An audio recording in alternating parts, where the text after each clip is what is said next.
გამარჯობა მეგობრებო, მოდი აბა ვნახოთ თუ რას ველოდები. შანს რომ ვაჩვენო ჩემი თავი. ალბათ არა, მეშვიდეზე. A big lucky break.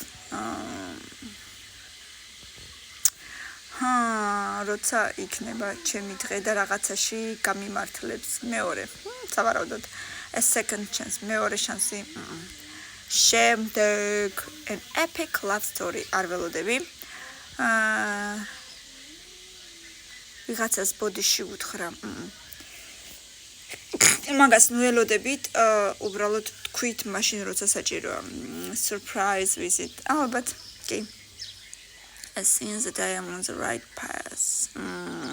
მეექვსეზე. Moment of pure happiness. მომენტი როცა ვიქნები აი სრულიად ბედნიერი. ალბათ რა ვიცი. შემდეგ unforgettable trip. დაუვიწყარი მოგზაურობა მეოთხეზე და a friendship like in these movies. მეგობრობა როგორც კინოში, ალბათ კი. ბევრი ლაიქები და კომენტარები 500 ლაიქის მერე მეორე ნაწილი დროებით.